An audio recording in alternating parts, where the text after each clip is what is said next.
پھر جب فتح مکہ ہو گیا، یہ تھا صلح حدیبیہ کے بعد عمرے تک اجازت ہے۔ اب کیونکہ مکہ پھر فتح ہوا، فتح کے بعد جو قوانین ہیں وہ آیت نمبر 192 میں 91 اور 92 میں یہ یعنی 91 اور 92 میں یہ احکام ہیں اور یہ طریقہ ہے کہ اب مکہ ہو گیا فتح، اب کافروں کے ساتھ کیا کرنا ہے، کس طرح ان کے ساتھ آپ نے گزر بسر کرنا ہے۔ اس میں بھی اللہ تبارک و تعالی نے یہاں یہ فرمایا کہ جہاں یعنی ان کے ساتھ تم قتال کرو، جب وہ تم سے قتال کریں، جب تم سے وہ لڑیں، ان سے لڑو۔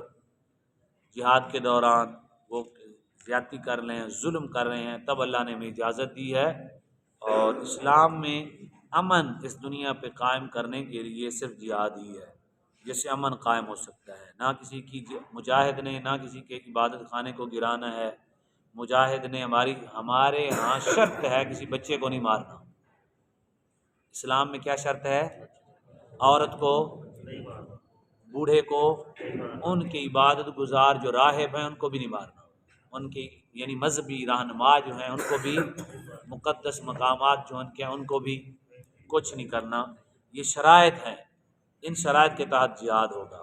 جہاد کرنا کس لیے ہے یہ بھی سن لیں، صرف اور صرف اللہ کے کلمے کو بلند کرنے کے لیے، زمین کے لیے نہیں، سلطنت کے لیے نہیں، بادشاہی قائم کرنے کے لیے نہیں۔ کوئی جہاد کا مفہوم سمجھتا ہی نہیں ہے۔ دنیا میں امن قائم کرنے کے لیے کہ ظالم ظلم نہ کر سکے، چور چوری نہ کر سکے، قاتل قتل نہ کر سکے، کوئی کسی کی کوئی چیز نہ چھین سکے، وہ مسلم ہو یا غیر مسلم، زمین پر اللہ کا قانون لاگو ہو اور امن قائم ہو جائے۔ کوئی قتل کرے تو قتل ہو جائے، چوری کرے تو ہاتھ کٹ جائیں، ڈکیتی کرے تو ایک ہاتھ اور ایک پاؤں کٹ جائے۔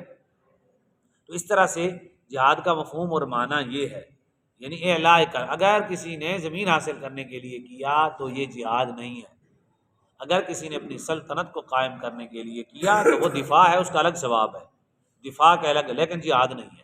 جہاد صرف اعلاء کلمت اللہ، اللہ کے کلمے کو بلند کرنا ہے، بس اللہ کے کلمے کو بلند کرنے کے لیے کلمہ کیا ہے؟ قانون۔ اپنی ذات جہاد کیا صحابہ نے، آپ نے سنا ہے سیدنا علی پاک رضی اللہ تعالیٰ نے ایک شخص پہ حملہ کیا، اس نے جب نیچے گرا آپ تلوار لگانے لگے، اس نے منہ پہ تھوک دیا، آپ نے چھوڑ دیا اسے، تو وہ بڑا پریشان ہوا کہ آپ نے مجھے چھوڑا کیوں ہے؟ آپ نے فرمایا میں لڑ رہا تھا اللہ